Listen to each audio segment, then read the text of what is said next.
कक्षा 9 के लिए परीक्षा 2021 के लिए जो हटाया गया पाठ्यक्रम है उसके बारे में हम बात करेंगे कि कौन कौन सा पाठ्यक्रम है जो हटा दिया गया है कक्षा 9 के लिए। ठीक है, गणित विषय में। तो सबसे पहले बात करते हैं चैप्टर नंबर 1 की। तो चैप्टर नंबर 1 हमारे पास में संख्या पद्धति। इस अध्याय में क्या है कि जो आपका ये पॉइंट नंबर 1.4 हैं, ये पॉइंट नंबर 1.4 संख्या रेखा पर वास्तविक संख्याओं का निरूपण, इसको हटा दिया गया है पाठ्यक्रम से। इस पॉइंट को क्या पाठ्यक्रम से हटा दिया गया, पहली प्रश्नावली में जो ये है इस पाठ्यक्रम को हटा दिया गया है, इसको नहीं करना है। ठीक है, तो अब उसके बाद में बात करते हैं अध्याय नंबर 2 में। तो अध्याय नंबर 2 है हमारा बहुपद। जो बहुपद में है, एक तो हमारे जो ये शेषफल प्रमेय, ठीक है, तो एक तो इसको हटा दिया गया है, शेषफल प्रमेय को हटा दिया गया। ठीक है, उसके बाद में इसमें कुछ सर्वसमीका हैं, जो ये बीजीय सर्वसमीका है, इनमें से कुछ सर्वसमीका को हटा दिया गया है। जैसे सर्वसमीका है x + a x + b, इस सर्वसमीका को हटा दिया गया, ये नहीं आएगी। एक इस प्रकार x + y + z² वाली सर्वसमीका थी, इनको भी क्या है पाठ्यक्रम से हटा दिया गया है। एक इस चैप्टर में थी x³ + y³ + z³ -3xyz, ये तीनों सर्वसमीका है, इनको भी क्या है चैप्टर नंबर 2 से हटा दिया गया। तो आपको 2021 के पाठ्यक्रम में ये नहीं करना है। ठीक है, ये सर्वसमीका और जो ये शेषफल प्रमेय है, तो शेषफल प्रमेय भी नहीं करनी है 2.4 में। ठीक है, भाग विधि वाली, तो इसको भी क्या है हटा दिया गया है। उसके बाद में बात करते हैं हम अध्याय नंबर 3 में निर्देशांक ज्यामिति। जो अध्याय है इसमें कुछ नहीं हटाया, ये हमारे पास में पूरा का पूरा चैप्टर रहेगा इसमें। ठीक है, इस अध्याय में बिल्कुल ही कोई भी पॉइंट नहीं हटाया गया है। चैप्टर नंबर 4 दो चरों वाले रैखिक समीकरण। इसमें दो चरों वाले रैखिक समीकरण में जो आपके ग्राफ के क्वेश्चन हैं उनको हटा दिया गया है। जैसे 4 पॉइंट नंबर है 4.4 दो चरों वाले रैखिक समीकरण का आलेख, एक तो ये पॉइंट हटा दिया गया है। उसके बाद में ये x और y के समांतर रेखाओं का समीकरण, इसको भी क्या है पाठ्यक्रम से हटा दिया गया है। ये दोनों पॉइंट आपको हटा दिए गए।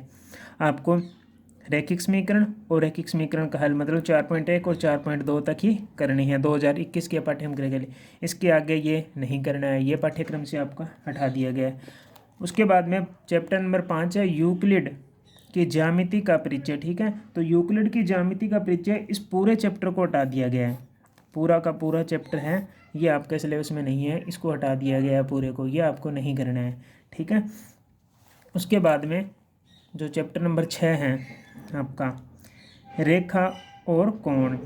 रेखा और कोण में जो आपके चैप्टर नंबर 6 में है, जो ये पॉइंट दे रखा है 6.6 एक ही रेखा के समांतर रेखा, मतलब कि इस चैप्टर को, इस पॉइंट को हटा दिया कि एक ही रेखा के समांतर रेखा, इसको हटा दिया मतलब कि 3 रेखाएं, एक रेखा के समांतर 2 रेखाएं और है तो इनका प्रतिच्छेद बिंदु या इस प्रकार ज्ञात करना। तो ये पॉइंट है जो आपके हटा दिया गया 6.6।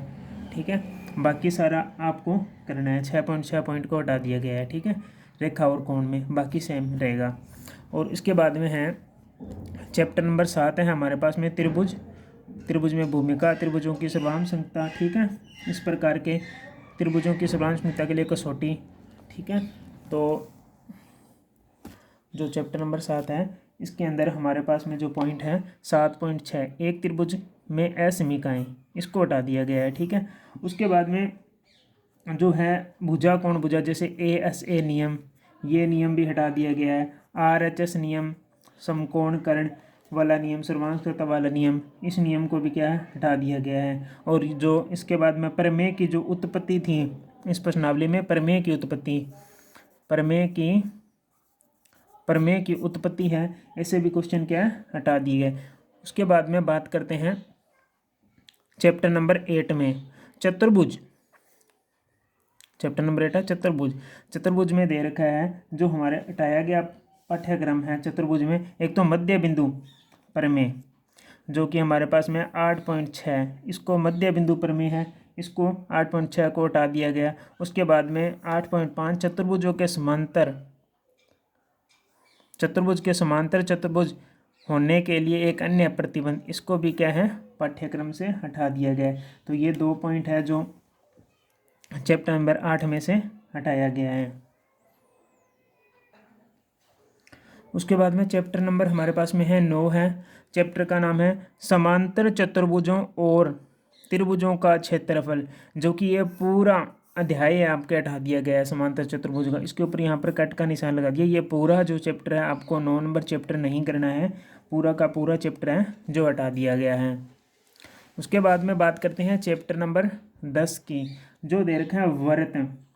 ठीक है, तो इसमें जो वर्त है, इसमें तो एक वर्त के चाप द्वारा अंतरित कोण है वो पॉइंट हटा दिया गया है। मतलब पॉइंट नंबर 7 है जो एक वर्त से अंतरित चाप कोण, ये हटा दिया गया है। एक इसमें जो चक्रीय चतुर्भुज है, ये वाला पॉइंट 10 है जो चक्रीय चतुर्भुज वाला, और एक वर्त के चाप द्वारा अंतरित कोण, इन दोनों पॉइंटों को हटा दिया गया। 10.7 और 10.8 को हटा दिया। बाकी इस चैप्टर में आपको ये करनी है 1 2 3 4 5 6, जो ये 6 पॉइंट है इनको अपने इस चैप्टर में पढ़ेंगे। ठीक है, इन दोनों को हटा दिया गया है। ये जो 10.7 और 10.8 है, इन दोनों को इस चैप्टर से क्या है, हटा दिया गया है।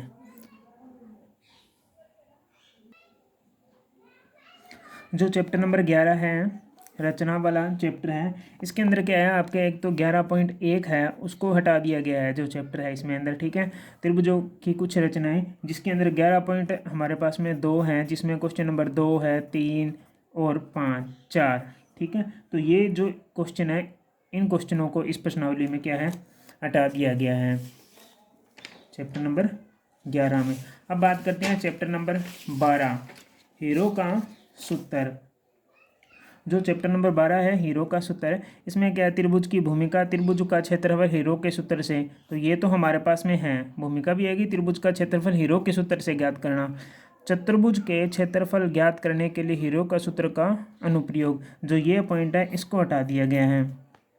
जो हमारे पास में चतुर्भुज के द्वारा क्वेश्चन आएगा उसको क्या है, सिलेबस हटा दिया गया। तो हमारे पास में हीरो के सूत्र से त्रिभुज का क्षेत्रफल ही ज्ञात करना है, इस प्रकार के क्वेश्चन आएंगे। ठीक है, उसके बाद में चैप्टर नंबर 13, पृष्ठीय क्षेत्रफल और आयतन।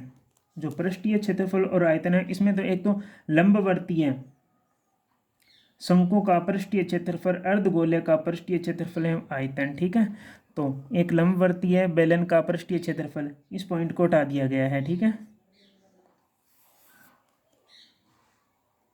लंबवर्तीय बेलन है, नहीं इसको नहीं, बेलन को नहीं, इसको हटाए। एक लंबवर्तीय शंकु का पृष्ठीय क्षेत्रफल, ये वाला पॉइंट 3.4, और गोले का पृष्ठीय, इन दोनों पॉइंटों को हटा दिया गया। गोले का पृष्ठीय क्षेत्रफल और लंबवर्तीय शंकु, शंकु को हटाया और गोले को हटाया। ठीक है, और इसके बाद में शंकु का लंबवर्तीय बेलन ये रहा, और ये रहा लंबवर्तीय शंकु का आयतन, ये रहा गोले का आयतन। तो इन दोनों पॉइंटों को क्या हटा दिया, 4 हट गए। एक तो हमारे पास में शंकु, एक गोला।